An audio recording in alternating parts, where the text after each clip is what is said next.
Hola a todos. En esta ocasión vamos a estar hablando sobre los fundamentos de las pruebas de software. Es un paso o una etapa dentro de todo el proceso de desarrollo de software, el cual también es un proceso y tiene sus etapas particulares que veremos a continuación. Vamos a estar viendo en primer lugar el concepto de qué son las pruebas de software. Vamos a ver la importancia de hacer pruebas. Vamos a ver los 7 principios de prueba, el proceso fundamental de pruebas y la psicología de las pruebas. Lo primero es que las pruebas de software son un proceso en el cual se evalúa un sistema para determinar un nivel de calidad en base a unos resultados esperados o requerimientos o necesidades de usuario. Es importante hacer la aclaración de que la ejecución de pruebas no es lo mismo que las pruebas de software. Como ya dijimos, las pruebas de software son un proceso y la ejecución de pruebas es solo una etapa de todo ese proceso, solo uno de los pasos de ese proceso. El principal objetivo de hacer pruebas es encontrar defectos, encontrar cosas que no funcionen bien, con la idea de solucionarlas e ir madurando y refinando el producto de software. Otro objetivo de hacer pruebas es ganar confianza sobre el nivel de calidad del sistema.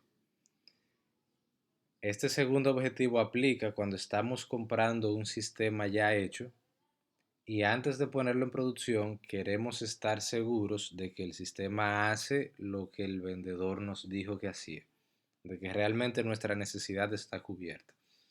Ahí el objetivo principal no es encontrar defectos, sino hacer una prueba de usuario, prueba de aceptación, donde el usuario tenga cierta confianza de poder utilizar ese sistema. Otro objetivo es proveer información para la toma de decisiones. Dentro de una empresa o dentro de un proyecto de software, es muy importante conocer el estatus actual del software para tomar decisiones. La decisión de si salimos a producción, la decisión de si incorporamos más gente en el equipo, la decisión de si un módulo no está aportando valor o no funciona correctamente y necesitamos rehacerlo, la decisión de pedir más tiempo, más recursos en base al estatus actual que veamos del software. Y por último, prevenir la aparición de defectos. No es solamente encontrar los defectos, sino dentro del proceso de pruebas ir concientizando a todo el equipo de cuáles son los defectos más comunes, más críticos, de qué cosas podrían fallar y de acompañar a los desarrolladores durante el proceso de desarrollo para asegurarse que aquellas cosas que podrían fallar o que están escritas en el requerimiento se vayan cumpliendo y no esperar a que el software esté hecho y lo probemos para encontrar los defectos, sino ir haciendo esa retroalimentación oportuna. En esto se basa mucho las metodologías ágiles, donde todo el equipo va trabajando conjuntamente en el desarrollo del producto y va participando de todas las etapas del mismo. Ahora bien, ¿por qué es importante hacer pruebas? Bueno, así rápidamente diríamos que es importante porque si no hacemos pruebas pueden haber muchos defectos que se van a producción.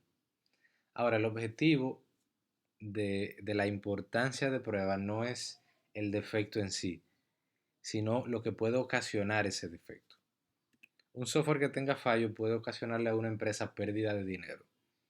Un software, por ejemplo, de ventas que no esté haciendo bien la contabilidad, que no guarde los números como lo debe guardar, o que esté redondeando todas las compras, aunque parezca insignificante, esos centavos de cada compra en un año puede significar mucho dinero para una empresa. Puede ocasionar daños al negocio, puede ocasionar una mala reputación al negocio. Si por ejemplo estás usando un software o una aplicación de un tercero y la aplicación empieza a dar mucho problema, entonces ahí se va dañando esa reputación, tú no recomiendas esa aplicación o ese software, se va dando una pérdida de credibilidad, se pierde tiempo, trabajar en un software y que tenga defectos y que vaya a producción y luego entonces volver atrás, volver a corregir esos defectos, volver a subir a producción. Es mucho tiempo que se pierde en ese lapso que podríamos evitarlo si encontramos oportunamente esos defectos. Pueden ocurrir catástrofes, pueden haber lesiones, incluso la muerte. Sabemos que los trenes, los aviones, los equipos aeronáuticos, incluso equipos médicos, todos son un hardware que internamente tiene un software. Si ese software tiene fallo, puede haber muertes, puede haber lesiones, pueden haber grandes catástrofes. Una bomba que se detonó porque el software que controla la bomba tenía un error y la lanzó cuando no debió lanzarla, puede ocasionar una gran catástrofe. En Internet hay un sinnúmero de catástrofes que han sido producto de defectos de software, así como la pérdida de más de 500 millones de dólares en media hora de una empresa de la bolsa de valores por un software que tenía defectos. Asimismo puede pasar en la rama de la salud, en seguridad, en aviación, en transporte, en todo. Entonces, esa es la importancia de hacer las pruebas de software. Evitar que hayan defectos críticos que puedan ocasionar algunas de estas repercusiones. Vamos a ver ahora la lista de los siete principios de las pruebas de software. Es la lista generalmente aceptada a nivel mundial y la cual es mencionada en la certificación de calidad de software de ISTQE Foundation Level. El principio número 1 nos dice que las pruebas demuestran la presencia de defectos. Quiere decir que si yo hago pruebas a un software y encuentro defectos, yo estoy demostrando que el software tiene defectos. Sin embargo, si yo hago las pruebas a un software y no encuentro defectos, yo no estoy demostrando ausencia de defectos. Simplemente estoy evidenciando que en mi prueba no hubo defectos, pero eso no me garantiza a mí que el software no los tenga. Quizás yo no probé bien, quizás estaba mal enfocada la prueba. Eso más que como tranquilidad debe servirnos como una alerta de que no probamos bien, porque el software siempre tendrá defectos. Así como no podemos asegurar el 100% de la seguridad en una red, en una infraestructura, asimismo tampoco podemos asegurar que un software esté libre de defectos. Entonces, la muestra de que no encontramos defectos es una razón para preocuparnos.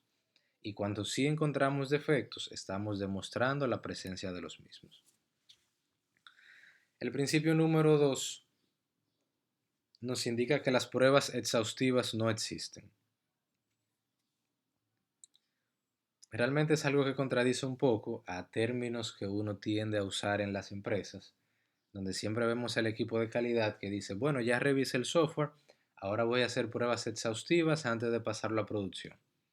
Realmente las pruebas exhaustivas no existen, no podemos probar en su totalidad todos los casos de prueba. Por ejemplo, digamos que tenemos un programa que lo único que hace es sumar dos números. No hay forma de que yo pruebe todos los casos de prueba, porque eso implicaría probar la suma de todos los números y los números son infinitos. Entonces, en los sistemas se da una gran cantidad de combinaciones diferentes de las variables que utiliza el sistema que es imposible hacer todas esas combinaciones. Entonces, las pruebas exhaustivas no existen. Lo que sí podemos hacer es utilizar técnicas de desarrollo de pruebas para hacer pruebas efectivas, para con pocos casos de prueba cubrir la mayor cantidad de escenario posible.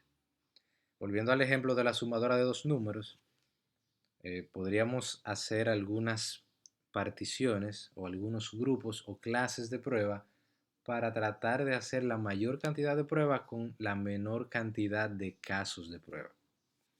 Digamos que yo sume dos números positivos que sume dos números negativos, que sume un positivo más el cero, que sume un positivo más un negativo. Ya ahí tengo algunos 4 casos de prueba que me pueden abarcar una gran cantidad de escenarios. Si la suma de 5 más 3 me da 8, es casi seguro que la suma de 5 más 2 me dé 7. Porque si dio 8, porque internamente está ejecutando la operación correcta. Entonces, como las pruebas exhaustivas no existen, lo que hacemos es utilizar técnicas de pruebas, técnicas como la de análisis de valor límite, particiones equivalentes, tabla de decisión, que no vamos a profundizar ahora, pero simplemente mencionarlas, con las cuales podemos probar una gran cantidad de escenarios de prueba con el mínimo de casos de prueba posible, garantizando eficiencia, garantizando exactitud y garantizando hacer la prueba en el tiempo que disponemos, porque nunca también en una empresa nos van a dar el tiempo suficiente para hacer toda la prueba que se nos ocurra. Entonces debemos utilizar el poquito tiempo que tenemos al máximo. El principio número 3 habla sobre pruebas tempranas. ¿Qué quiere decir esto? Que empecemos a probar lo más temprano posible. Tan pronto el cliente ha dicho cuál es su requerimiento, incluso antes de que sea escrito el requerimiento, ya podemos empezar a hacer pruebas. Podemos ir validando esa idea, validando esa necesidad, ir verificando si eso no contradice otros requerimientos ya implementados o si no contradice una normativa vigente de la ley o de algún ente regulador de la empresa en la que trabajemos. Entonces, empezar a probar lo más temprano posible, desde el mismo requerimiento, con lo que se llama pruebas estáticas, esas pruebas que hacemos sin ejecutar el software, y las pruebas que vamos haciendo en pares con el programador, y las pruebas de sistema que hacemos ya luego de que ha sido completado el desarrollo y el sistema está en ejecución, lo que son pruebas dinámicas. El principio número 4 nos habla sobre agrupación de defectos y está basado en el principio de Pareto, donde nos habla sobre el 80-20, sobre que en el 80% de los defectos se encuentran en el 20% de la aplicación, o de que la mayor cantidad de defectos siempre está agrupado en un grupo reducido de módulos, sino en un solo módulo. Y tiende a pasar muchísimo, siempre hay una aplicación que tiene un módulo más complejo que otro, un módulo donde se aplican las reglas de negocio, donde se aplican los cálculos, que es más propenso a tener defectos que un módulo de reportería o un módulo simplemente de visualización de información. El principio número 5 nos habla sobre la paradoja del pesticida. Esto lo que quiere decir es que así como aplicamos pesticida a los insectos y con el tiempo dejan de hacerle efecto, eso mismo pasa en las pruebas de software. En las pruebas de software, si ejecutamos una y otra vez los mismos casos de prueba, eventualmente vamos a dejar de encontrar defectos. Lo que se nos recomienda en este caso, lo que yo recomiendo es que nos mantengamos en constante actualización de los casos de prueba. Así como el software va variando, se van incorporando nuevos casos de prueba. Así como se van retirando funcionalidades, se van retirando los casos de prueba relacionados a esas funcionalidades. Y así como se modifican funcionalidades, los casos de prueba deben modificarse para que estén acorde a la nueva funcionalidad. El principio número 6 indica que las pruebas dependen del contexto.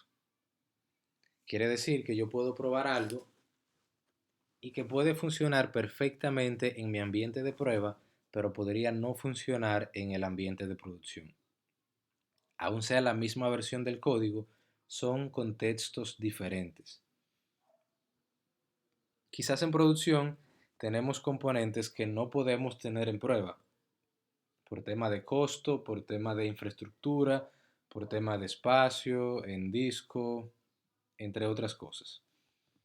Por tema de licenciamiento. Digamos, por ejemplo, que en producción tenemos un balanceador de carga que no podemos tener en prueba porque es muy costoso para tener dos balanceadores de carga, uno para la aplicación de producción y otro para el ambiente de prueba. La aplicación funciona perfectamente si no está integrada con el balanceador. Si pasamos a producción puede no funcionar porque hay un componente distinto en ese contexto. Y por último, la falacia de ausencia de errores. Está muy ligado al principio número uno, que indica que las pruebas demuestran la presencia de defectos. El principio número 7 indica que si no hay errores, eso es mentira, que sí hay errores, que realmente lo que pasó fue que la prueba no estuvo enfocada de manera adecuada.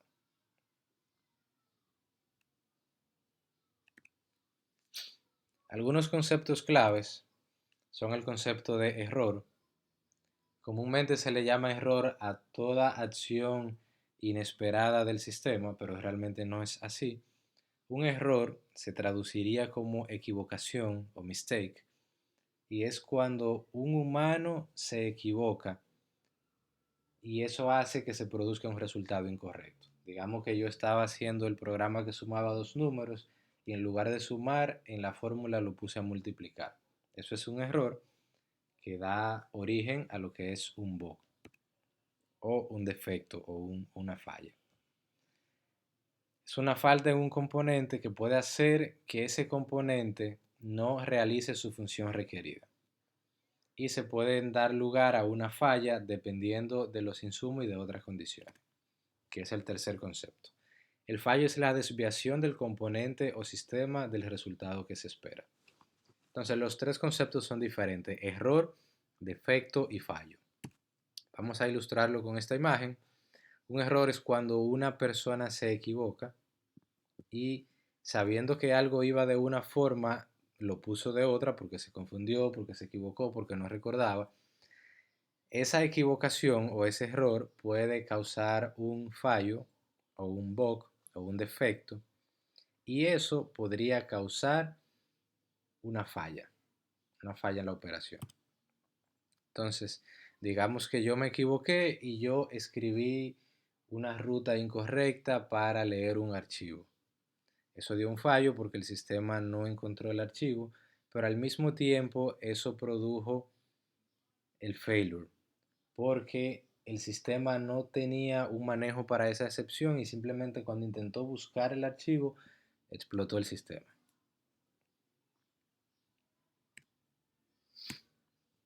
Vamos a ver el concepto de prueba versus el concepto de depuración. La única diferencia entre prueba y depuración es que en la prueba no se corrige el defecto. En la prueba se localiza el defecto, se evidencia exactamente dónde ocurre, cómo y por qué ocurre. La depuración es exactamente igual. Se analiza el defecto, se va revisando inclusive línea por línea a ver dónde ocurre, por qué, cuándo y cómo, pero con la finalidad de corregirlo. Única diferencia entre depuración y prueba. La causa raíz de un defecto y los defectos que éste ocasiona. La causa raíz es lo que produjo el defecto y los efectos son las repercusiones de ese defecto al materializarse. Vamos a ver también la diferencia entre validación y verificación. La validación es si estamos construyendo el producto correcto y la verificación si estamos construyendo correctamente el producto. Digamos, por ejemplo, que yo te pido pintar una pared y te digo, píntala de azul. Cuando tú la vas a pintar, tú no recuerdas el color y tú me preguntas, mira, ¿es de azul que la vamos a pintar? Eso es una validación. Tú estás confirmando cuál es el producto correcto, cómo es que se debe hacer. La verificación, por su parte, es revisar una vez que ya está hecho si se construyó correctamente. Viene alguien y verifica y dice, bueno, aquí en el requerimiento dice que debía ser azul. Revisa la pared y ve que es azul, entonces ya hizo su verificación. Entonces la validación es confirmar. La verificación es asegurarse que todo se hizo exactamente como se pidió. El enfoque tradicional que se tenía para realizar las pruebas era demostrar que el sistema funciona, que hace lo que debe hacer y que no hace lo que no debe hacer. Y el logro de esa prueba era un sistema funcionando. Era una estrategia rápida donde habían casos de prueba simple, pero quedaban muchos errores. Todo el mundo se iba a lo que sabía que funcionaba y probaba eso y decía, mira, funciona. Un enfoque mejorado de las pruebas es probar exactamente lo contrario. Tratar de demostrar que el sistema hace lo que no debe hacer y que no hace lo que debe hacer. El objetivo aquí es encontrar fallos en lugar de demostrar que el sistema funciona. Y un logro de este tipo de prueba es encontrar esos fallos. Una estrategia de prueba es que se hacían casos de prueba más complejos y el resultado final, que es lo que más nos importa, es que tenemos un producto más maduro, con menos errores, con menos defectos, que si usamos el otro enfoque de prueba. Hay diferentes niveles de independencia en la prueba y la empresa se puede beneficiar bastante dependiendo el nivel de prueba que tenga. Por ejemplo, hay un nivel de prueba donde las pruebas las realiza la misma persona que hizo el desarrollo. Yo hago una funcionalidad y yo mismo la pruebo. Hay otro nivel donde la prueba la realiza otro miembro del mismo equipo, otro desarrollador distinto al que hizo esa funcionalidad es quien realiza las pruebas. Hay otro nivel donde las pruebas las realiza un grupo dentro de la misma empresa. Digamos que tenemos un departamento de aseguramiento de calidad, que son las personas que validan ese software. No son quienes lo construyeron. Y por último, las pruebas son realizadas por un grupo organizacional, tales como un equipo de prueba independiente, que subcontratemos otra empresa para que realice la prueba. A nivel que va aumentando el nivel de prueba, también aumenta la cantidad de defectos que se pueden encontrar. Y no porque uno no quiera encontrar defectos, pero si yo desarrollé una aplicación de pagos, por ejemplo, y durante el desarrollo no se me ocurrió poner una validación para que no se puedan hacer pagos negativos, durante la prueba es muy probable que tampoco se me ocurra probar ese escenario porque es algo que no me ha llegado a la cabeza. Yo ya estoy viciado, ya tengo en mi mente todo lo que se hizo y durante mi prueba yo voy a ir a probar todo lo que se hizo para ver que todo lo que se hizo está bien. Pero lo que no se hizo, no se me ocurrió en la prueba, muy probable tampoco se me ocurra probarlo ahora. O sea, no se ocurrió en el desarrollo, muy probable no se me ocurra en la prueba. Pero un equipo totalmente independiente, que no está viciado con el desarrollo, que no sabe qué hay hecho y qué no hay hecho, piensa en qué cosas debería el sistema tener, qué cosas debería permitir, independientemente de si nadie más lo había pensado, y hace esas pruebas. Entonces, por eso decimos que se puede beneficiar bastante la organización si separa los roles de prueba y de desarrollo.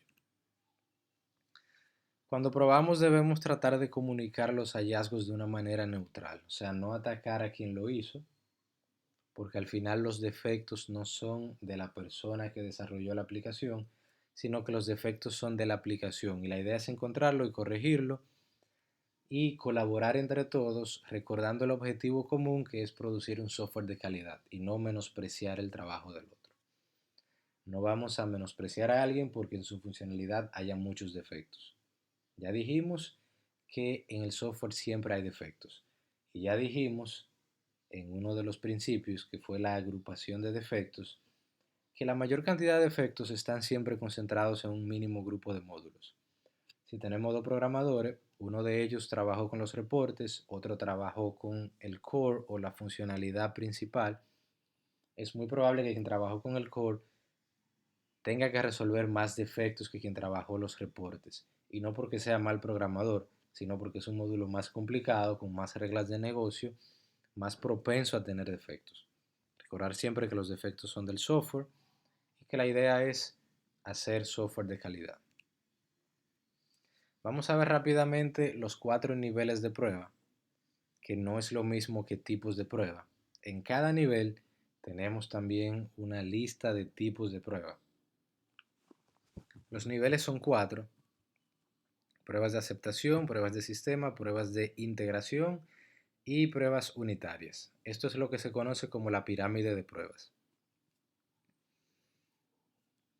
aunque generalmente, por lo menos aquí en República Dominicana, la pirámide de prueba está totalmente invertida, donde la prueba de aceptación son las de mayor volumen, seguidas por la prueba de sistema, seguidas por las pruebas de integración y por último las pruebas unitarias. La idea es que tengamos esta pirámide de prueba, donde las pruebas de sistema, que son las que realiza el equipo de calidad, y las pruebas de aceptación, que son las que realiza el usuario, sean las mínimas y la mayor cantidad de pruebas sean de integración y unitarias, las cuales son pruebas automatizadas que ahorran bastante tiempo y tienen bastante efectividad. Los niveles de prueba tienen objetivos, tienen una base de prueba, tienen un objeto de prueba. Hay defectos típicos que se encuentran en cada nivel de prueba y tiene un enfoque y una responsabilidad. Vamos a ver esto rápidamente. La prueba de componente, que se le llama también pruebas de módulo, prueba de programa o prueba unitaria, son pruebas de bajo nivel, se prueban en aislamiento y usualmente se realizan por desarrolladores. Digamos que una prueba unitaria, por verlo así de una manera bien llana, es una porción de código que prueba otra porción de código de manera independiente, sin integrarla con el sistema. Su base de prueba es un diseño detallado, el código, el modelo de datos y la especificación de componentes. En esto es que se basa, estos son los insumos para realizar ese tipo de prueba. Los objetos de prueba son los componentes, el código, las clases, módulos de base de datos, métodos, etc. Los defectos típicos que encuentras son funcionalidad incorrecta, flujo de datos incorrecto y código y lógica incorrecta. La prueba de integración es cuando queremos probar dos o más componentes y validamos principalmente la comunicación entre componentes.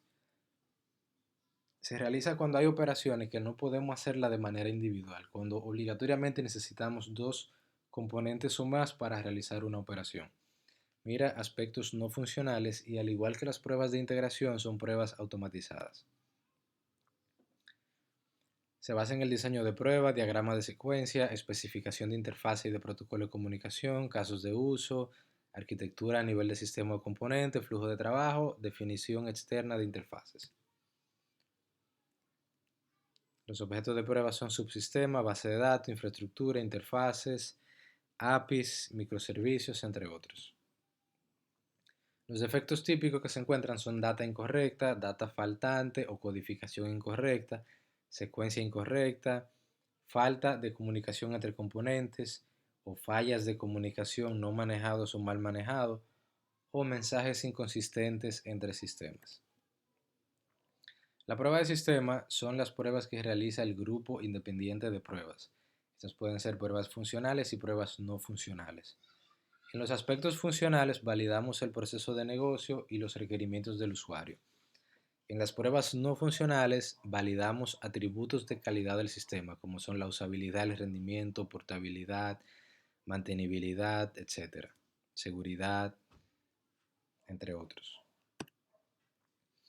Se basa en especificaciones de requerimiento para las pruebas funcionales, en caso de uso, en historia de usuarios y EPICS, en modelo de comportamiento de sistema, diagramas de estado, manuales de usuario, entre otros. Esa prueba se aplica en aplicaciones, ya no es a un componente o a dos componentes, sino a una aplicación completa integrada. Se aplican a sistemas de hardware y software, sistemas operativos, sistema bajo prueba, configuración de sistema y de datos. Los típicos defectos que se encuentran son cálculos incorrectos, comportamiento no esperado, flujo de control incorrecto, fallo para completar una tarea de punto a punto o para completar un proceso completo, fallo del sistema en ambiente de producción, fallo del sistema comportándose distinto a como se describe en los manuales. Por último, tenemos las pruebas de aceptación que se enfocan principalmente en la funcionalidad o las pruebas desde el punto de vista del usuario de negocio. Dentro de las pruebas de aceptación tenemos pruebas alfa y beta. Las pruebas alfa se realizan en ambiente de desarrollo o prueba. Las pruebas beta se realizan en producción, pero con un número reducido de usuarios. Así como cuando estas grandes aplicaciones, Instagram, WhatsApp, Facebook, Twitter, incluso los sistemas operativos, Windows, macOS, sacan una versión beta, es una versión que está en producción, pero no disponible a todo el público. La idea es que la use un gran número de personas, según la muestra que ellos decidan o pretendan, para hacer pruebas e ir teniendo una retroalimentación de esas personas, pero unas pruebas un poco más reales. Digamos que, por ejemplo, ellos quieren probar con 100 usuarios de cada país para ver que en todos los países funcione correctamente antes de liberarlo para todo el mundo. Ahí aplicaría lo que es una prueba beta.